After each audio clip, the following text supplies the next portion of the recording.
What's happening, Hardscapers? Today we're going to talk about how much to charge for your hardscaping, landscaping, or project-based service business.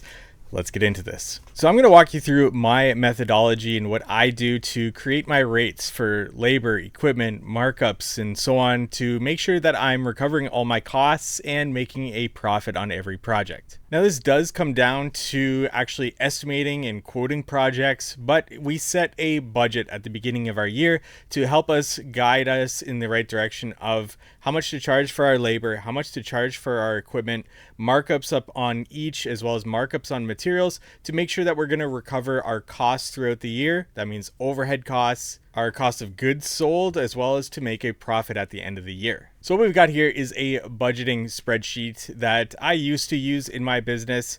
And now we actually have the How to Hardscape Headquarters system, which will help you do this for your business, as well as many other features if you are interested. For example, we have time tracking, scheduling, chat groups for your team that you can create custom chat groups. We have estimating, we have a CRM, we have even courses that you can assign to your employees. You can create your own courses, safety training courses, onboarding courses, and so on. There's lots of different features in this, and if you are interested, you can click the link in the description to get a demo of that. But if you're also just interested in the spreadsheet, you can also find that link in the description where we have the spreadsheet for sale, as well as budgeting workshops, which includes access to this spreadsheet for yourself, for your own business. And I'll sit down with you in a small group setting virtually to actually go through this and answer any questions that you have. But how I find out my labor rates, how much I should be charging for labor, how much I should be charging for my equipment, my cost of goods sold markups, and also my profitability is by setting a budget at the beginning of the year. So with this, I just input the amount of working weeks that I have in a year. Now we have winters, we don't work in the winters. My design build division, we are only going to work about 36 weeks in a year. This depends though. And then we have 5 working days per week, 9-hour working days to give us our total amount of working hours that we have in a year. And then I can put in my also total unbillable hours. These are things like equipment goes down, we need to repair the equipment, we spend time at the yard or shop cleaning up things to give us our total production hours that we have per year. And then I can set a division sales goal. This can be based on last year's sales that I did and a percentage as to how much I want to increase in my sales based on productivity, hiring field staff, and so on there. But we're going to talk more about this in the profit tab. We're going to go on to the cost of goods sold tab, or the COGS tab, and we have 4 different tabs that we need to add information to throughout this. We have field labor, equipment, materials, and subcontractors. These are all of our cost of goods sold that we have in our business. And these get assigned at the project level when you're quoting a project. But we also want to budget for this at this point. Now, everything you see here are fake numbers. They're somewhat based on what I have in my budget for my business, but for the most part, completely made up. So with this, we just put our employees' information, their name, their position, what we pay them hourly, as well as we get this green field here, which is our total hours that we have in the year, and then we get their yearly wage. Now in the spreadsheet, anything highlighted blue is an editable field for you. Anything highlighted green or red, these are formulas and you don't want to edit. However, the green ones you can edit. For example, if you have a part-time employee, you may want to bring them down to whatever part-time hours that they're going to be doing in the field. But for this example, we're going to do 2 full-time employees. Last thing we want to do on this is to add a labor burden percentage. This is going to take care of things like payroll, insurance, vacation pay, bonuses that we pay our employees. So we can put a number there for that. That's going to differ from every province to province to state, and so on there. Then we get our percentage of revenue for our field labor, our totals here as well for hours. And then we're going to move on over to our equipment tab. Here, we're going to add all of our cost of goods equipment. That means things that actually produce revenue, not your truck that you drive around doing sales calls or delivering things to your crews.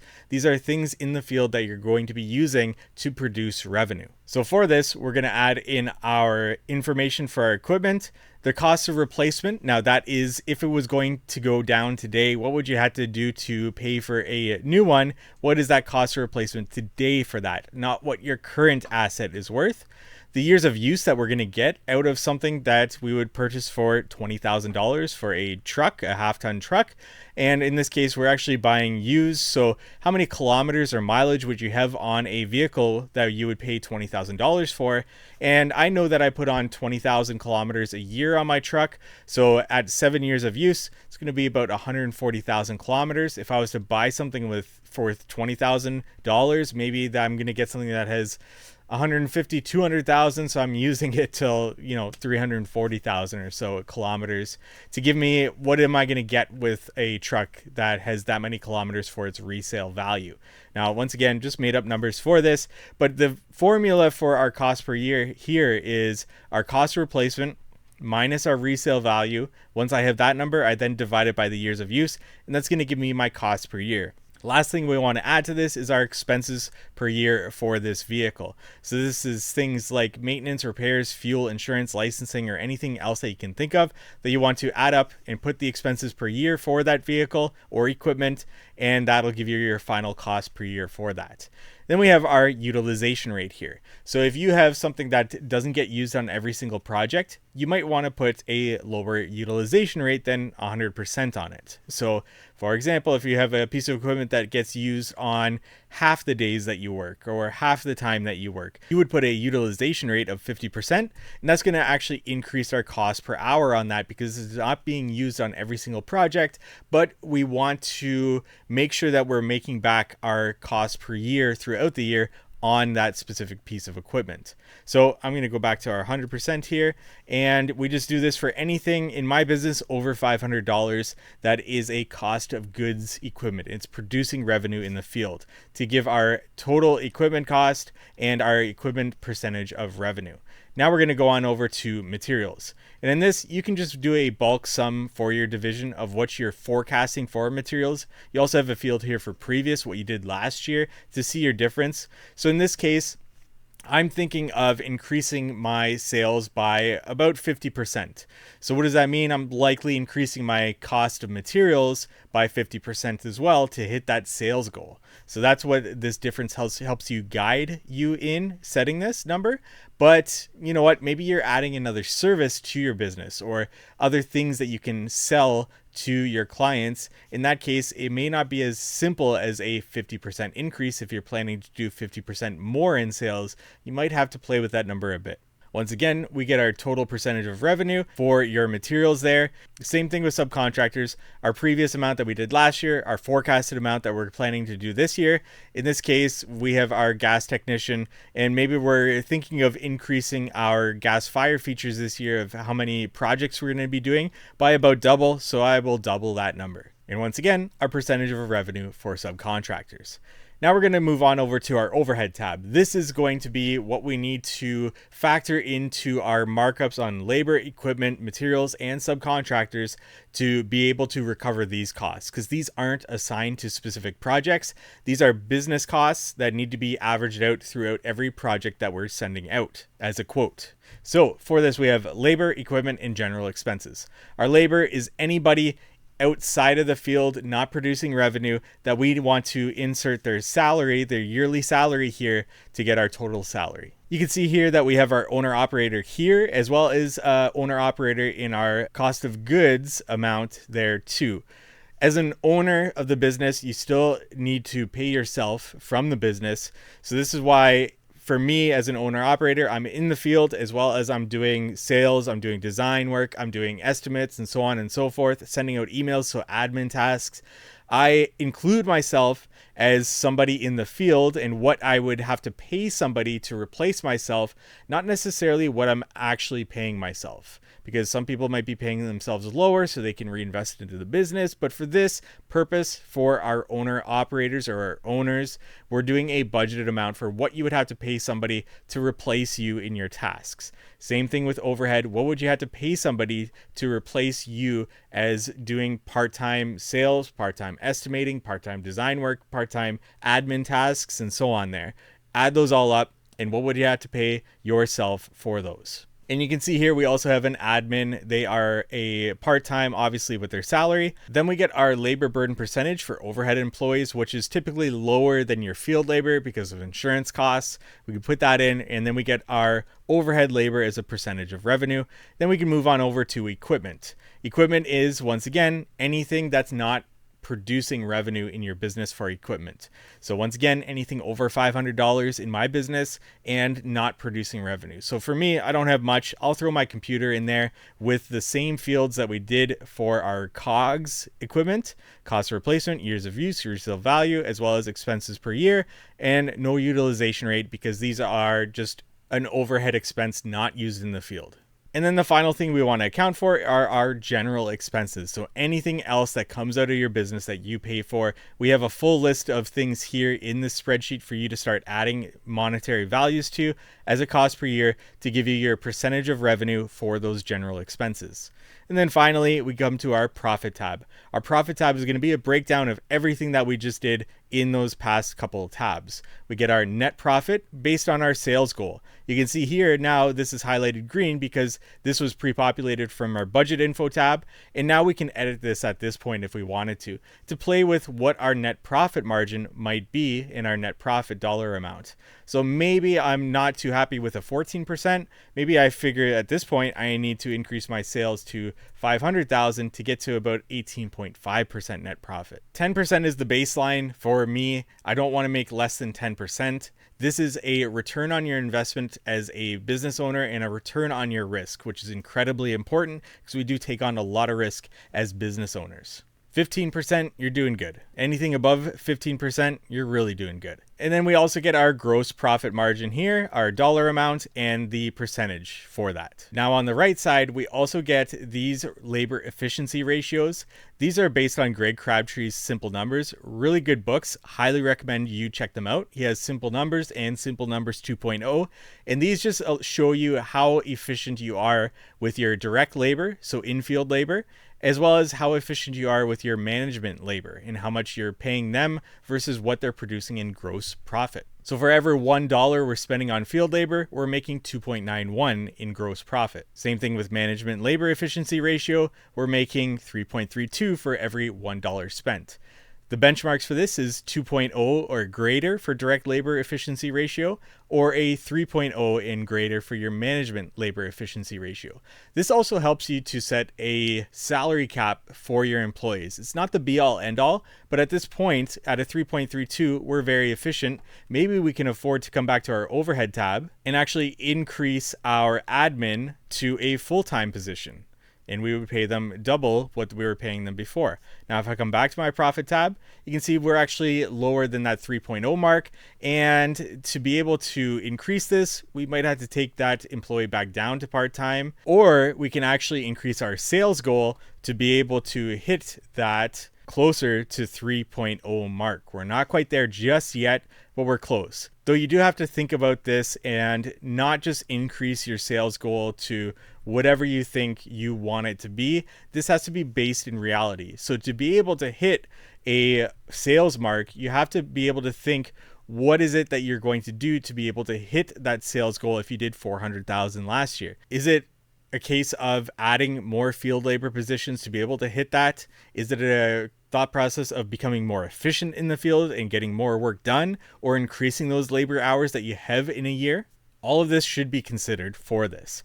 And then we also get our breakdown of cost of goods sold, our overhead, and the percentages of revenue for each of those. All this to say, we've created our budget, and now we can think about our overhead recovery system to be able to understand how we're going to charge for our labor and how we're going to charge for our equipment. So we have 3 different methods here at the bottom, highlighted in red colors here. So we have a multiple overhead recovery system, a single overhead recovery system, and a labor rate recovery system. I'm going to start with the labor rate recovery system because it's the system that I use.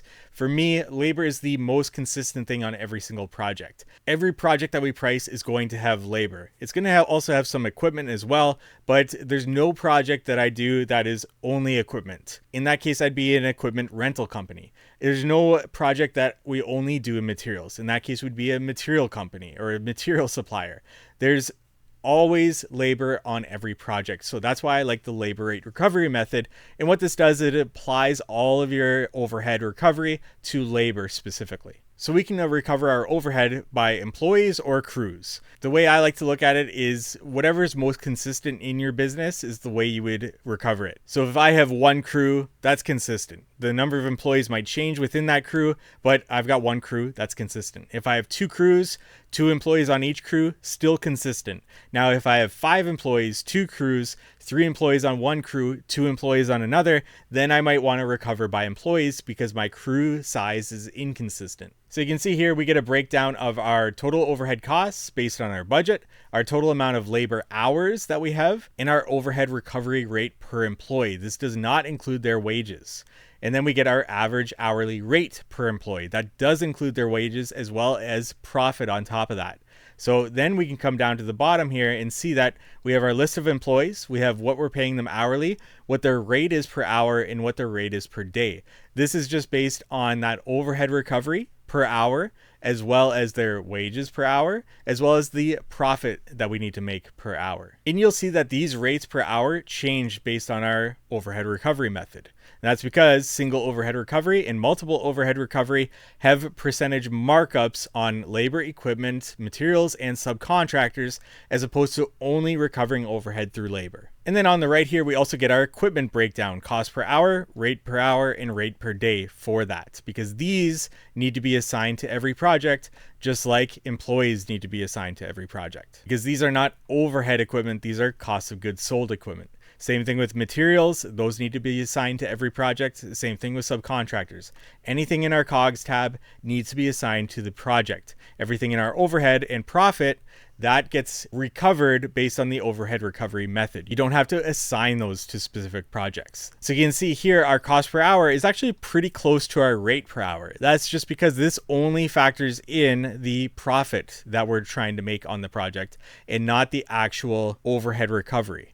So now if I go to single overhead recovery, this is a percentage markup that you're going to place on all of your costs of goods sold. It's 1%, 60.88% in this situation. So that 60.88% markup gets applied to labor, materials, equipment, and subcontractors, the same percentage throughout. It's not my favorite overhead recovery method at all. So you can see here, the rate per hour is actually decreased for our $17 per hour employee to 46.26, as opposed to our labor rate was 95.04. Same thing with our owner operator at 133.95 for that labor rate recovery method. That has gone down to 108.86. And once again, that just comes down to how we're recovering our overhead. Now it's not all applied to labor. It has been spread out through labor, materials, equipment, subcontractors. Same thing with our equipment. That has actually gone up because there's no overhead recovery at the labor rate method for equipment, only profit. In single overhead recovery, we're applying a 60.88% markup on our cost per hour for that equipment to recover some of our overhead, but also that profit on top of that to bring us to $9.23 per hour for that equipment. But like I said, I don't like the single overhead recovery method because it's the same markup on all of your costs of goods sold. But to diversify that, the multiple overhead recovery system is a good way so that you can diversify the percentage markups on each of these cost of goods sold category to recover your overhead. The thought process on this is that labor requires more overhead to manage, to make efficient, whereas equipment requires much less, materials even less, and subcontractors even less. So here, whatever is remaining for our overhead recovery gets applied to labor. So I can edit my equipment markup, I can edit my materials markup, and you see as I lowered those, my increase in markup percentage on labor becomes higher. So this allows you to evaluate this and see what is the best markup percentage for each of these different categories. The thing I don't like about the multiple overhead recovery system is that you really want to make sure that you're hitting your goals in what you budgeted in COGS and overhead to remain profitable. For me in my business, we do design build work as well as we do lift and relay work. I don't know how much I'm going to do of each of those services throughout the year, and I don't have specific crews for each of those. So that is essentially one combined division. And design build versus lift and relay come with very different percentages of revenue for equipment, materials, labor. So I can't accurately price projects using the multiple overhead recovery system, because to do so, when you're using this method, you want to make sure that you're hitting these percentages of revenue for each project that you're quoting for labor, equipment, materials, and subcontractors.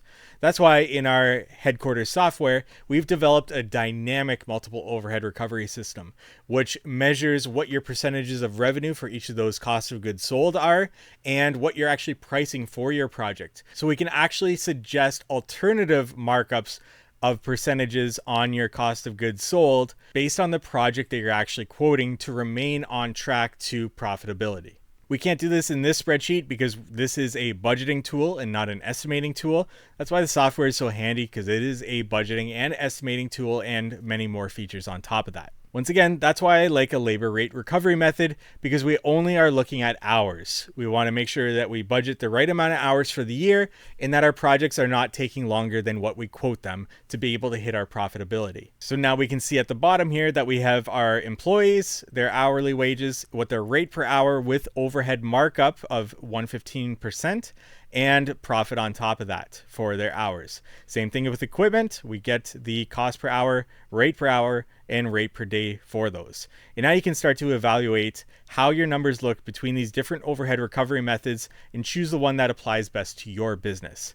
And that's how I go about pricing my labor, my equipment, my material markups, my subcontractors in my business to know that I'm recovering what I need in my business and to remain profitable. Once again, interested in the spreadsheet, link is in the description below. Interested in a workshop to really dive into this even further, you can sit down with me in a small group setting virtually and go through this for your business. And for those, we're going to do them approximately quarterly throughout the year. But if you want this tool as well as a lot more features, you can sign up for our headquarters software. This is for project-based service businesses and in the future, recurring service businesses to help you with this and a lot more features.